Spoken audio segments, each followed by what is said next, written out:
All right, friends. Today we're going to discuss the fourth law from Atomic Habits. And chapter 15, and the fourth law is make it satisfying, which kind of makes complete sense, right? Like nobody wants to do stuff. Like if somebody said, if I went to a nutritionist and I said, I really would like to lose 10 pounds, and they said, well, hold please. Go get your bread. And they responded with, you're going to have to eat raw cauliflower every single day to lose 10 pounds. Do you know who's going to be keeping her 10 pounds on? I ain't doing that. Right? Like, make it satisfying. I'm not saying you got to approve the 5 sugar cookies I eat every day, but Lord of mercy, like, can we make it fun? Can we make it That ain't fun. fun? Right? So, um, the very beginning, he likes to tell stories of how it happened, but he talks about unsanitary conditions in 1998 in an area of Pakistan where 60% of the residents lived in squatter settlements and slums. And he goes on and he talks about how unsanitary it was, how sick everybody was, like all kinds of illnesses.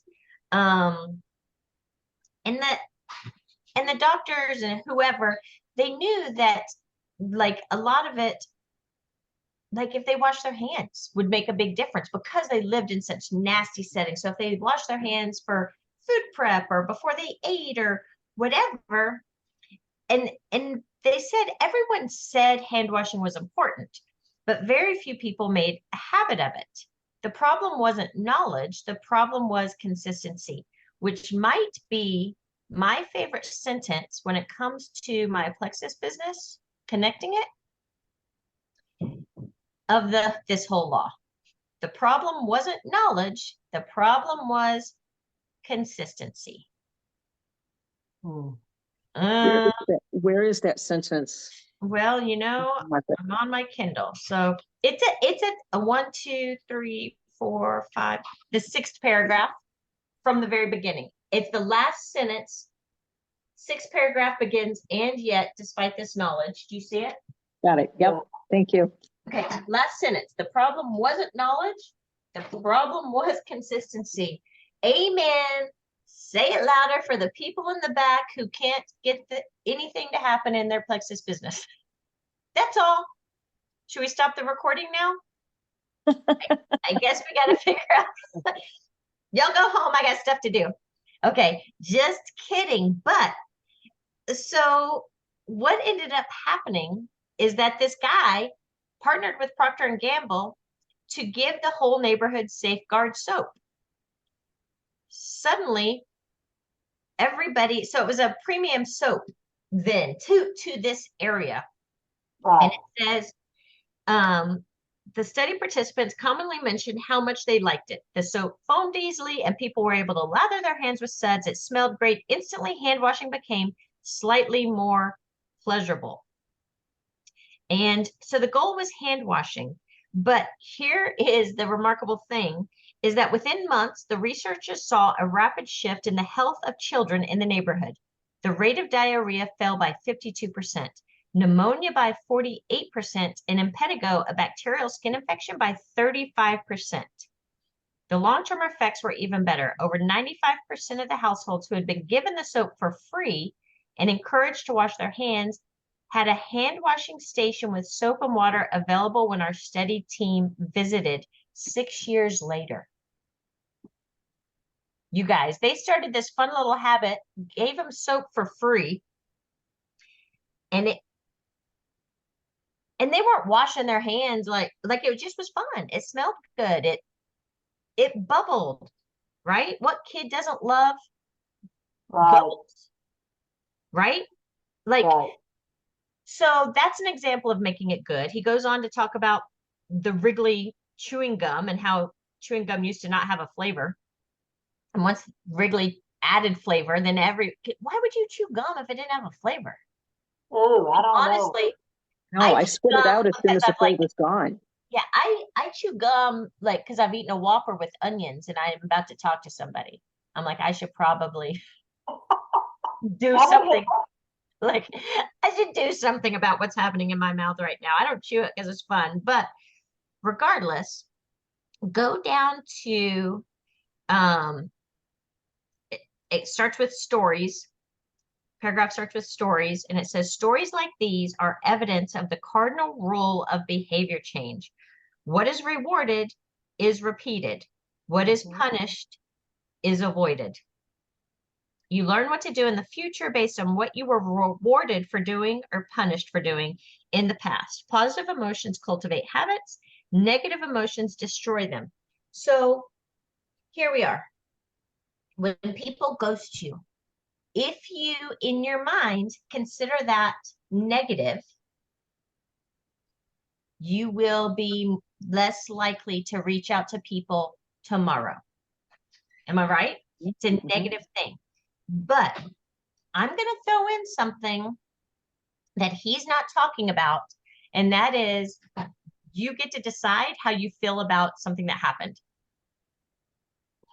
You Mhm. get to decide if it was negative. You get to decide if it was positive because you, to me, if you, like Angie, made a goal to write down 50 people on Monday on a list. I don't know when she actually made her list, but I told Angie, write down 50 people on a list on Monday. And then over the week, reach out to all of them. So whether it's 10, 10, 10, 10, 10, or whatever, what we did is we segmented Angie's habits or habits that would be good for her to add. And we separated them by doing fun stuff. So make a list of 50 people, go do something. Message 10 people, go do something. Like separating the things by like, okay, I did this, now I'm going to get a reward.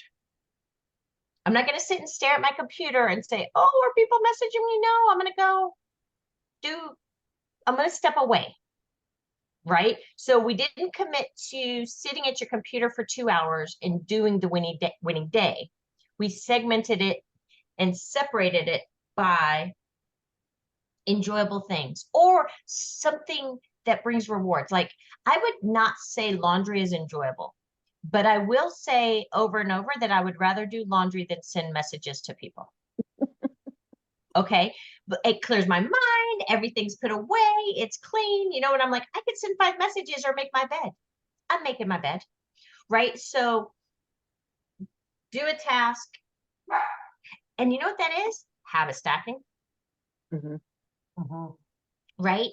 And now it's Friday at noon and Angie hops on and says, I already sent my 50 messages. Cool. That's winning. That is positive. Even if nobody messaged you back, you get to do two things with that. You could, one, say, clearly nobody wants to hear from me, or my message sucks, or whatever. You could come up with whatever negative feeling you want, or you could say the positive feeling of 50 messages up this week.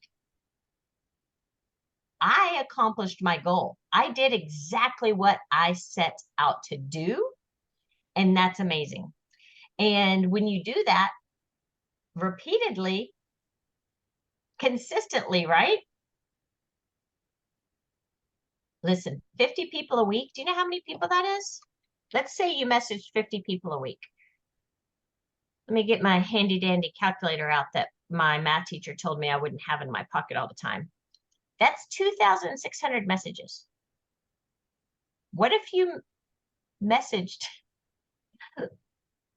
like that's a lot of messaging, follow up, whatever, right? So I just want to make sure you guys are very aware. If something starts to feel icky, stop and say, why is this making me feel bad?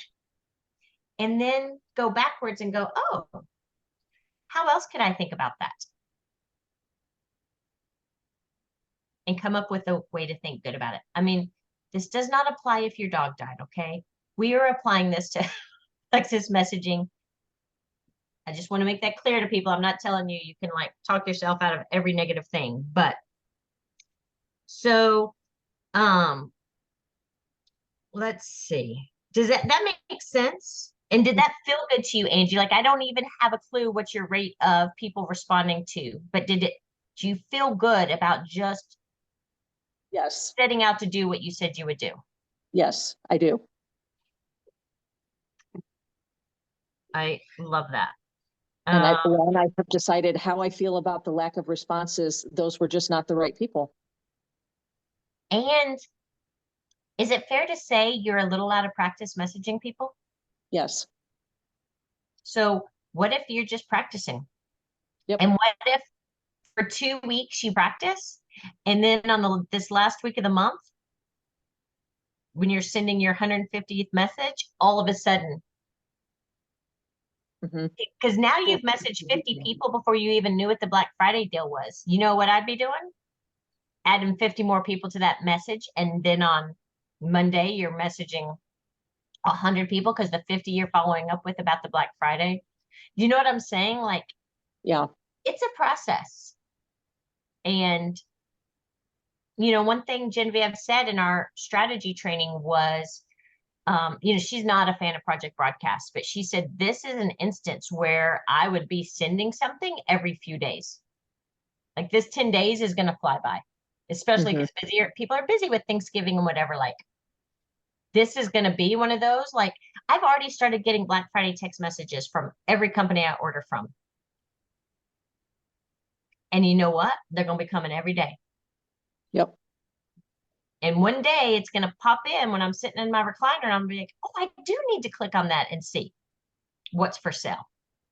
Okay. People expect that during Black Friday. They may not like it, but they expect it. Right? Yep. You're not doing something different than any other seller is doing right now. Let's see. Gina, did you highlight anything that you want to talk about? No, I'm like Angie. I'm just sitting here.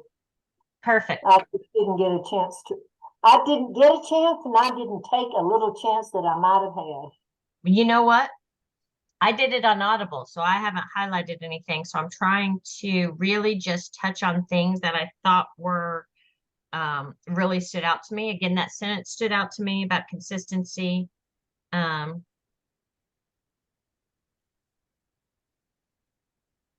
Let's see. This is fascinating. It has nothing to do with Plexus. And I couldn't begin to tell you what page it's on, but we're still in that first chapter. This is precisely what research has shown.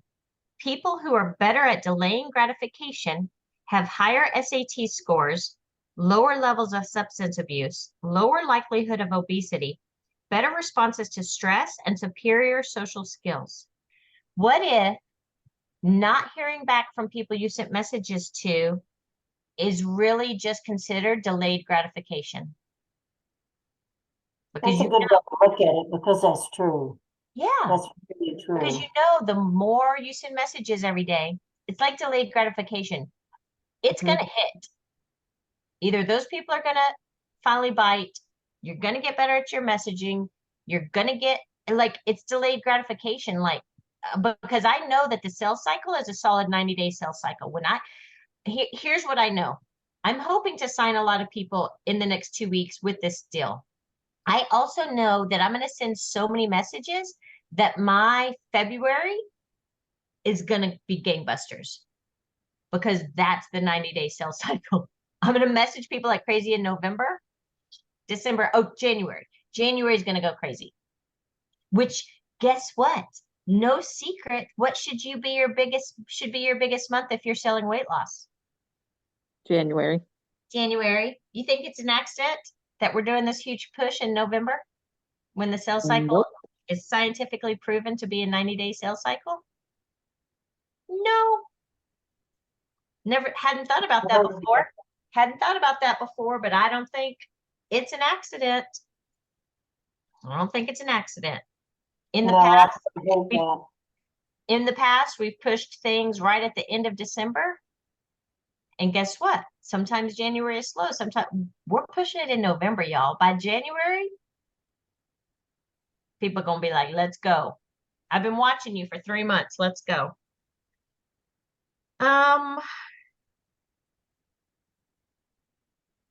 Let's see. He talks a lot about habit avoidance, habit rewards. In summary, right before the chapter summary, in summary, a habit needs to be enjoyable for it to last. Simple bits of reinforcement, like soap that smells great, toothpaste that has a refreshing mint flavor, or seeing $50 hit your savings account. I think the repetitive enjoyment that you're going to see is going to be getting paid every Friday. I super love it. I got an text yesterday saying I got paid. I'll be honest, I don't even know what it was for. I made $135 yesterday. I haven't even, I'm like, did I sign people? I'm on my team ads for the entire team is only 2, my whole downline. So I'm like, I don't really know where, okay. That excites me. That's like a little pump, like, cool, you got $135. I'm like, okay, cool. I want more next Friday. Do you? Yep. Mhm. Okay. Chapter 16, how to stick with good habits every day. And the chapter 17, I don't feel like was super applicable, but chapter 16, this really goes back to habit tracking and how do you track your habits, right? So he talked about a kid. I say kid because he was like 24 years old. So if I got kids that are that age, then it's a kid. But he started a job as like a money manager, whatever, in this small town. And he ended up becoming wildly successful within 18 months.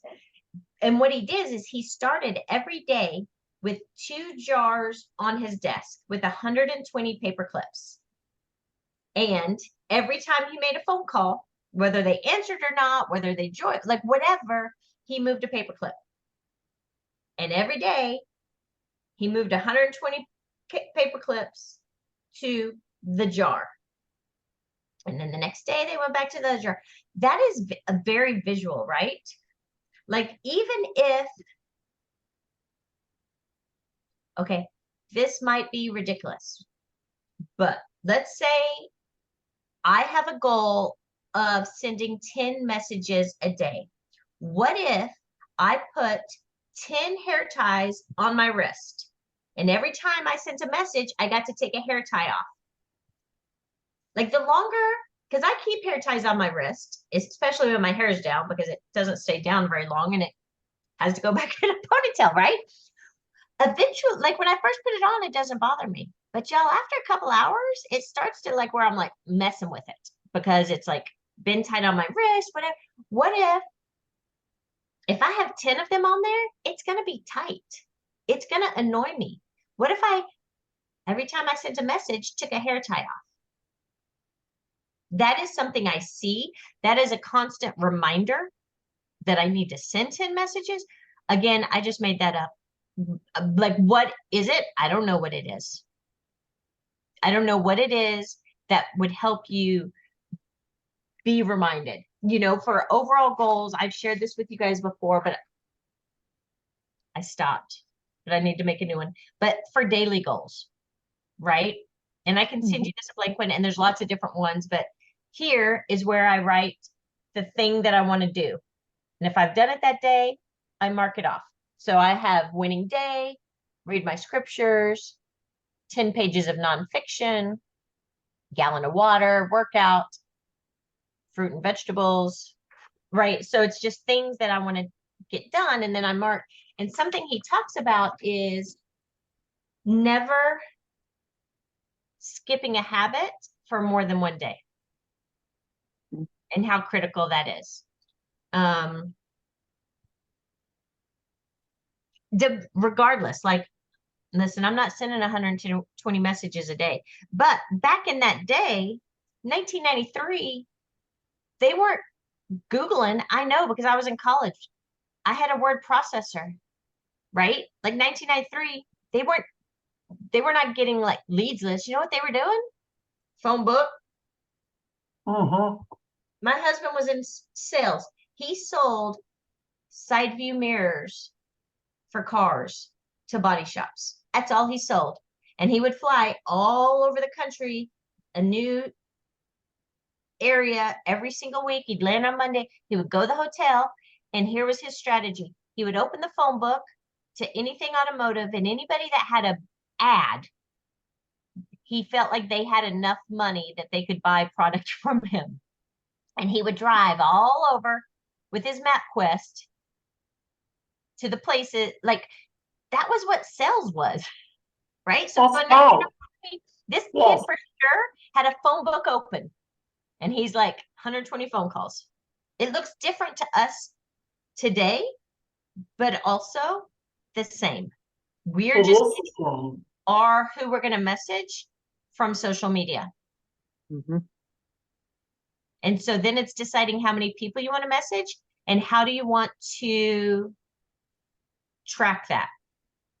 It could be something like putting this size little post-it notes, like 10 of them, maybe on your computer, like on your monitor screen where you can't even see your whole monitor screen. So you have to message.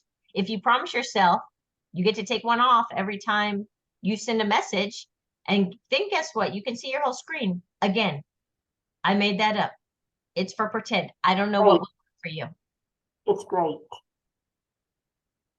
I marked them off with highlighter I love that. And what do the different colors mean? the day I sent the message. Perfect. And And just keep that going. I've got a key up here in the corner. Perfect. And if you keep that notebook and every week you add more people to it, I mean, Yeah, I've already started making next week's list because as I would search somebody up in Messenger to send them the message, other names would pop up and I'd be like, oh, let me add them to next week. yes. So And how often are you getting back with these people? Every 2 days? Say that again? How often are you getting back with the people? do you mean, These are are people you asking, yeah, are you asking her like if they don't respond to you, how quickly is she following up? Is that your question? I'm just asking for follow-up. Now, if they don't respond at all, do you not get back to them at all? not soon, no. I would, Although I might because of Black Friday. yes. So my recommendation would be once a month if they're ghosting you. More if you have a special offer. Okay.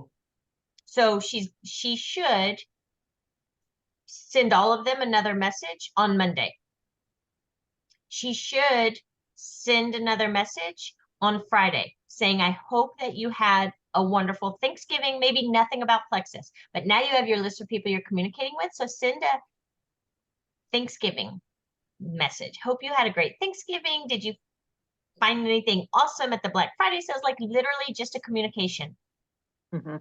Okay. And then on, let me look at my calendar. And then I would say on the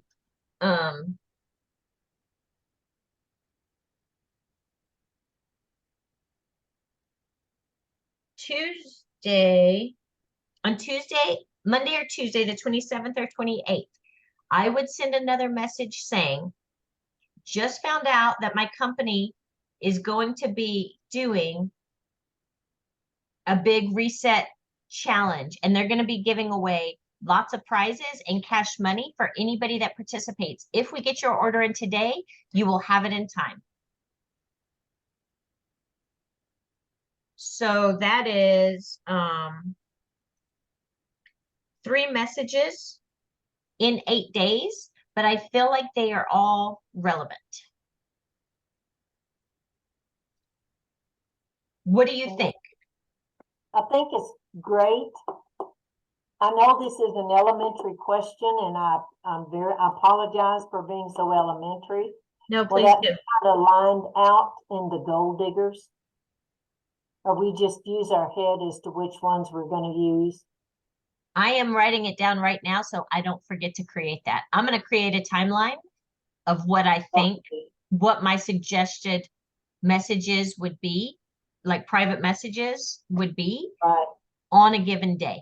I'll create a timeline and then I will also do reminders like on Monday. Hey, this is a great message for you to send to everybody. Right? On Friday, I will do a hey, this is a great sample message to send to somebody. And it's not going to be Plexus related. It's going to be, you know, how was your holiday related, personal. I'm writing this down so I don't forget. And then on the 27th and 28th, I think the message needs to go out regarding the corporate reset challenge and prizes. And that if they order right away, they will have it in time. That was my question earlier that I forgot, and it's relevant now. The corporate challenge, they keep saying Monday, December 2nd. But it's a December Saturday, 2nd right? is not a month. So is it starting on Monday or is it starting on December 2nd? I'm Do you inclined to notice- think it'll start December 4th, I think, let me because they said I it, didn't say that, right? Because when I was doing the training for you guys, yes, because I they said said it in the every gold call Monday a today. reset challenge will start. And then I looked at my calendar and I was like, wait, December 2nd is a Saturday. That's weird. I don't know if you caught me saying that. Let me You also did, yeah, I did. send And that. they said it in the gold call this morning, they Monday, did. December 2nd. right. It's been December 2nd, has been the date they've stuck with. Hey, Chris, hope that you're doing great. Sure, you guys are going crazy up at corporate. Thank you for everything that you're doing. Question. The calls have been saying Monday, December 2nd, but December 2nd is a Saturday. So can I get clarification whether the corporate reset challenge is going to start on December 2nd, this Saturday, or on Monday, December 4th? Thanks. Okay. We'll see. Thank you. Can I'm I glad ask, that you pointed that out to me because I thought in my head, Saturday is a weird day to start a reset. I thought so Like, too. I'm not a fan of doing a reset on the weekends. I'm a big fan of doing a reset in the middle of the week. Me too, Blowing my college football Saturday. right? can I ask a very, very back 7 years question? Mm-hmm. Yeah. It seems to me that the way we're doing messaging now, the way we're asking, the days that, we're not doing that many in between, it seems that we have totally changed the way that we ask and we respond to the people. If I'm remembering correctly, and it's part of what I'm really having a challenge with, the emphasis was don't ask them too quickly. We don't want to scare them away. Don't ask them within 1 or 2 days. That's just not protocol. That's just not appropriate. And those are things I'm trying to get rid of, because to me there was so much fear that I picked up on. You really can ask these people too soon and ask them too much. You're going to have to give them time in between. And to me, they've really upped I guess it comes from knowledge. I guess it comes from year of practice, but it seems like it was not done this way.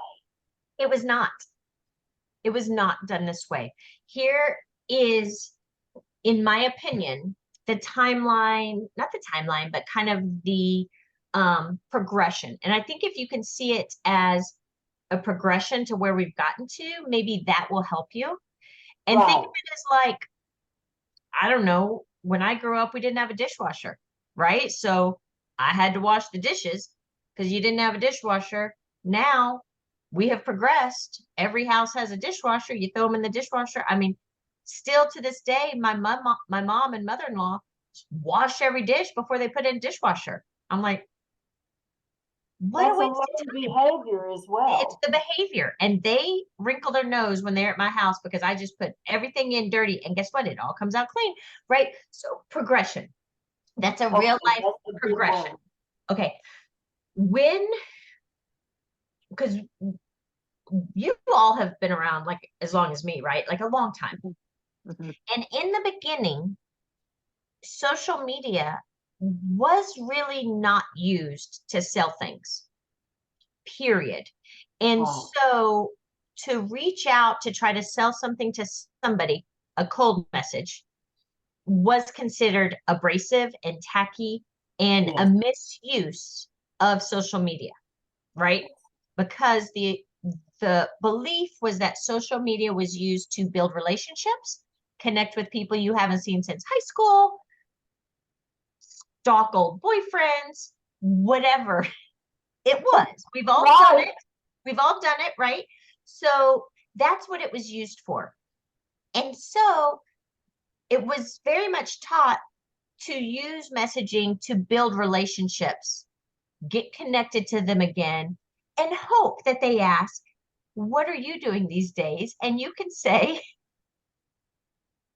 feeling amazing because of these great products. Would love to tell you more, right? That was what we were trained to do. That is the early stages of Bob Heilig, Yes. right? Yes. We don't cold message, we build relationships, we love on people, and when the time is appropriate, well, here's the thing. Now, everybody is selling something on social media. Mhm. It is accepted. The last time I have gotten a pyramid scheme comment about network marketing was probably 3 years ago. Network marketing is accepted. People sharing what they sell from home is accepted. You posting about what you sell is seen and heard by the people in your network. So now the thought is people already know that you're doing that.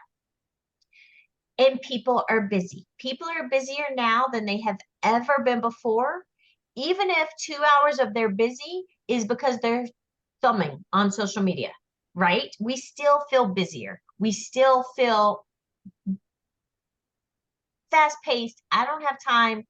And so now the feeling has really pivoted to people, instead of feeling like you are trying to build a relationship with them, they already know you sell Plexus. So by reaching out and how are your grandkids? What's going on? All that, they're like, you're being kind of fake.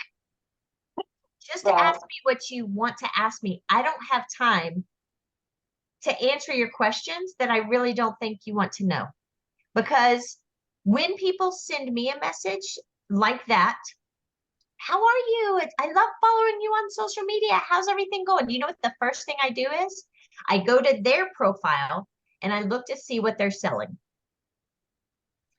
Because I know that's what they're actually doing. And if they're selling something that I actually maybe am curious about, I will engage in their comments. Otherwise, I don't reply That because they answers don't so actually many questions. care what is going on with my children, right? You know who cares about what's going on with my children? The people that have my phone number. Yeah. Those people care about what's going on with my children. If I Wow. have to click on your profile to see who you are, you don't actually care about what's going on with my family. And so if you're doing that to people, think about it from that perspective. Yes. Oh, that Okay. answers so many questions. And so really what Genevieve has told us is get to the freaking point. Do not send a super long message. It could be a, hey, I don't know if you've seen any of my posts, If you have, you probably know that I love Plexus products and I love helping people get healthy. Right. If you have any interest in hearing how I might could help you reach your health goals, let me know. Okay. Straight to the point, people can answer it or not. And remember our training like 3 months ago where I was like, if people are ghosting you, it's because they don't actually know how to reply. Right. So what if it's as simple as not sure if you've seen my post or not, or sometimes my message is like, if it's to somebody that really I feel like is a cold message, like we're connected, but we're not friends, my message will be along the lines of, hey, you may or may not have seen my Plexus post, probably not, because you might not, give a flying flip about what I have going on. But there's some products that have changed my life. I'm kind of obsessed with them. And if you have any health goals or are interested in earning any extra money, I would love to chat with you. Are you interested in hearing more? You got to give them a question to answer, because ending with, I'd love to chat with you is not a question. No. Are you interested in hearing more? Super basic. Listen, if you're sending a message to somebody you haven't talked to in a couple years, first thing they're doing is clicking on profile, your profile. Mm-hmm. Like the message I got today. Funny thing is another message I got today. The funniest part of it is that she had commented on my like how to take black cherry and slim post from last week. And honestly, everybody that commented on it already orders Plexus. They were just looking for the protocol. So I sent her that message and she responded back and was like, I don't mean to be dumb, but I don't have a clue what you're talking about. And I was like, oh, okay. These gut health products I sell, my bad. I just assumed everybody already had them. Tell me more about what you're interested in. And then she sent me this long message about her mom and dad are overweight. They both have back problems, like all this stuff. And now we are chatting because guess what? I sent her the wrong message. I'm like, take your crap in the morning, not the message. But you know what I mean? Like I sent everybody the same message of how to take Black Cherry Slim and Balance. I sent it to her. She never even heard of Plexus. Goes back to you can send the wrong message to the right person. Right. And welcome. Because I did that. Does that help? Does that help you kind of see from a different perspective of why to stop the long relationship building messages and just be like, you interested? It tremendously does. Society has changed. Yes. Everything has changed, and the word progression is so good. And that helps me because one of my challenges is takes me too long to send a message. And now I know why. Just send the deadgum message and move on down next. That makes total sense Because to when me. you really know people, it's not hard to send a message, right? Like my friend Amanda, who last week at lunch, I was like, hey, I should let you know we're moving to Ohio. She knows that's really stressful to me. So today when she sent me a message that was like, hey, just checking on you. How are you? I know exactly what she's asking me, right? She didn't need to, a fake friend would be like, hey, I heard you're going through some rough stuff. What's going on? Can I, like, it's all that, she's just like, hey, you good? Right. I know exactly what she wants. Right. Also, does that make sense? It The does. mold It is makes just different. total sense. Just I like may be the only one who had that. like I put dirty dishes in the dishwasher. Some That people got is a a dishwasher. learned behavior. I'm having It to is. learn it's okay to use that dishwasher. It's a learned behavior. And that whole relationship building, being critical to getting people on board, not a thing anymore. Right. I Not a thank thing you for anymore. bringing that up because that was huge. But it's learned. You learned it because that's what we were taught. Right. Okay. And I probably was in the Diamond Sprint training with Genevieve for 6 months before I finally got comfortable just being like, hey, You interested? You know anybody that is interested? So if somebody says, no, I'm good, I immediately will respond back. Do you know anybody who Right, might be right. interested I in like feeling that better? response. Or that's all. Okay. Thank you. That was a huge lesson. I'm so glad. I am so glad to answer that because you are not the only one. There are people on my direct downline who have been stuck for 2 years because of that. Well, you have Refusal to to, stop trying to refusal be to, needy. yeah, refusal to send a direct message. I think I've been there as well. Yeah. And think about it. Do you have time to answer a long drawn out message from somebody you don't really know? I'm not even going to read it. But It's if it's mine. like 2 sentences, you're going to at least look at it. And then if you're being offered something that could help you, Right. Right. okay. Yes. Um, Okay. Okay. Great. Thank you. Yay. The whole rest of the chapter really talks about habit tracking. How are you going to keep track of your habits? How do you make habit tracking attractive?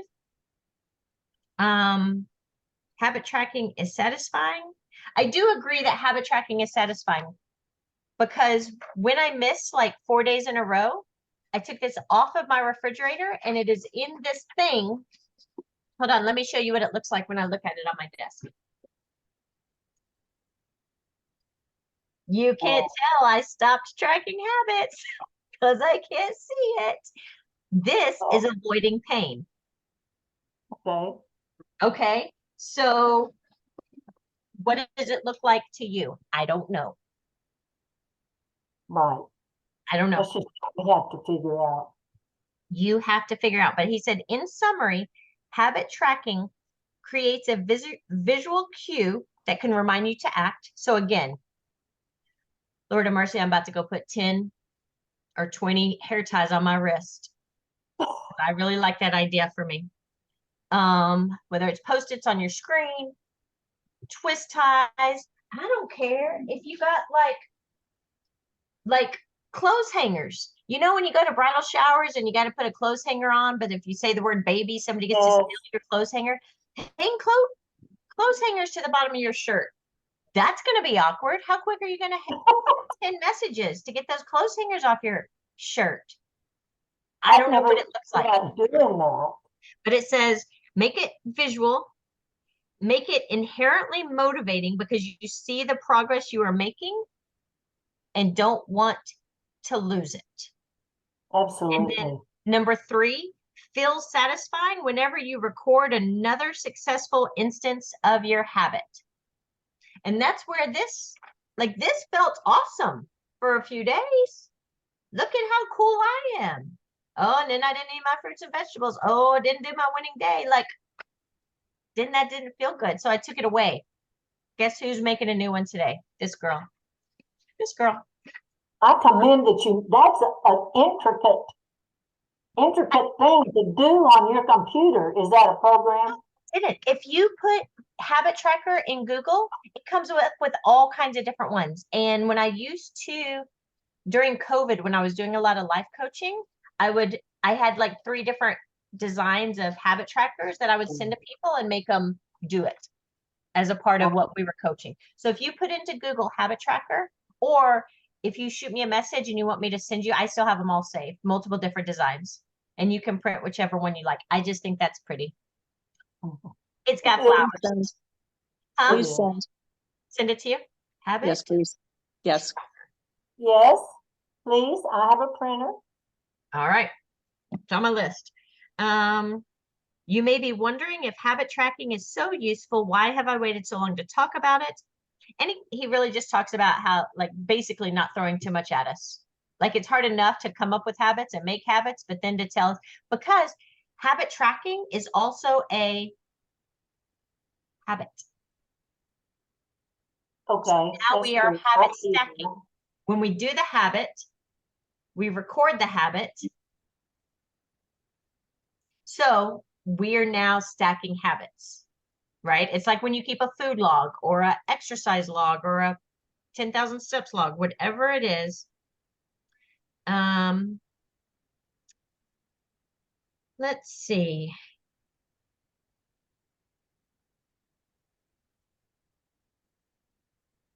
How to recover quickly when your habits break down. No matter how consistent you are with your habits, it is inevitable that life will interrupt you at some point. Perfection is not possible. Before long, an emergency will pop up. You get sick, or you have to travel for work, or your family needs a little more of your time. Whenever this happens to me, I try to remind myself of a simple rule: never miss twice. If I miss one day, I try to get back into it as quickly as possible. Missing one workout happens, but I'm not going to miss 2 in a row. And he go down a little bit, and he says, the first mistake is never the one that ruins you. It is the spiral of repeated mistakes that follows. Missing once is an accident. Missing twice is the start of a new habit. Oh, true story. Mhm. Right. I still have not gone to the gym 5 days in a row since my shoulder surgery, although I've been cleared to work out for the last 3 months. Prior to surgery, I was there 7 days a week for like 2 hours a day. Whoa. I'm like max 45 minutes, 3 days a week right now. And I walk around kind of like, what do I feel like doing today? Whereas before I had like a list and I was like, boom, boom, like, Right.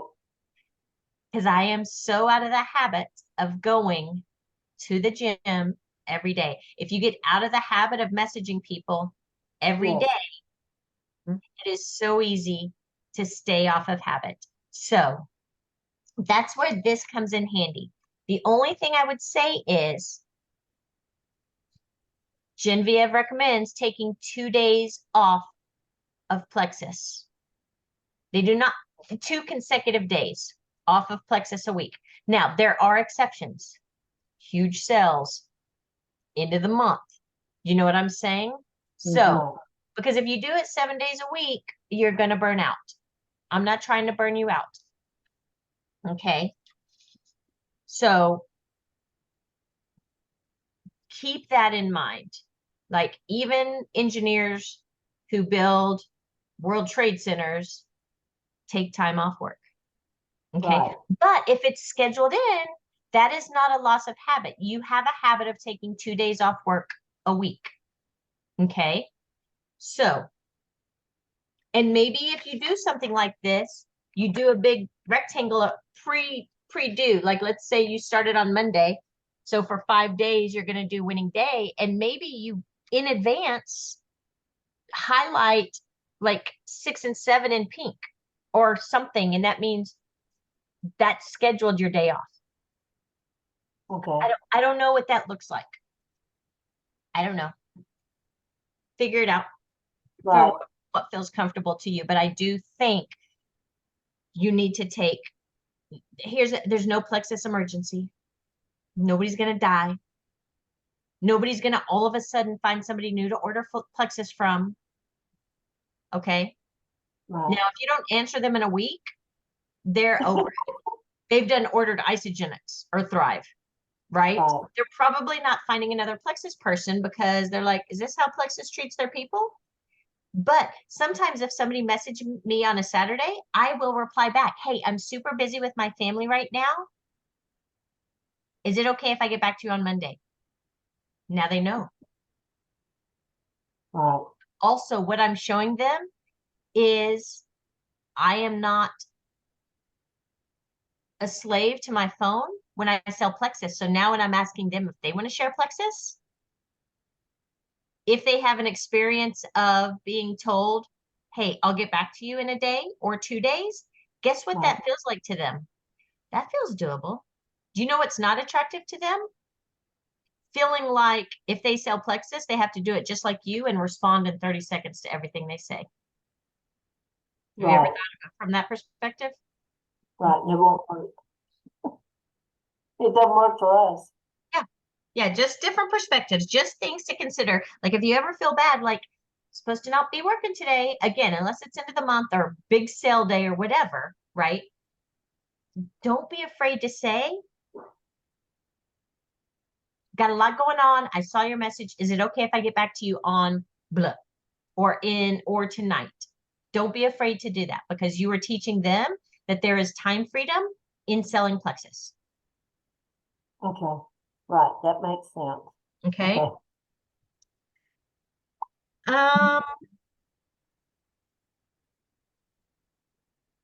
Heavens, it's 1:12, y'all. Should we close it out? Let's see, the You've final got one. a lot on your plate. Well, okay, the final chapter is, or 17, chapter 17 is have an accountability partner.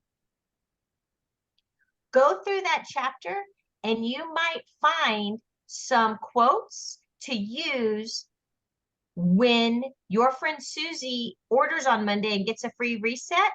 You probably in this chapter will find a statistic that you can send to her that says your likelihood of success is this if somebody joins you. Who else do you want to get a free reset with to do this with you on December 2nd? Okay. This chapter, I'm not going to spend a ton of time in this because I feel like you guys are so accountable by showing up on these calls every week. That to me is accountability. Whether you act on it or not, you're showing up and you're allowing me to hold you accountable in some way as to being present and learning new things. And then taking action is on your own, right? But I do feel like I did listen to the whole chapter, but I bet if I go back in here, I can pull some information that I'm going to be able to use in our strategy to help duplicate selling the reset, meaning whoever orders from you on Monday, helping them get 3 friends started on Tuesday. Because, huge reminder, when are people most excited about Plexus? When they get it. The day they order. Why they get it, but the day they get it, they're already a little nervous. Oh, what did I do? Is this going to be hard? The day they order, they are excited. If you can take their order and then say, what 3 people do you want to do this with you? Or how, again, that's going to be part of our strategy, is helping every single person who orders from us earn $400 and have an accountability partner. Make sense? Mhm. We got a whole book. We got a whole chapter about how huge accountability partners are. We're going to use it. Okay. All right, I'm going to stop the recording, and then if you have other things, we'll cover them. But I feel like we're all out of time of this book, and I think the main thing that you will take from this chapter is how to help your people duplicate and help them see the value of having an accountability partner to help them reach their goals and what that looks like for them, because you're going to have knowledge to share with them, whether their goal is to lose 10 pounds or to eat healthier or to work out every day, whatever it is, or to have enough money to order, to stay consistent on it, whatever their goal is that you know about. This chapter, I think, will help you help them. Make sense? Mhm. All right.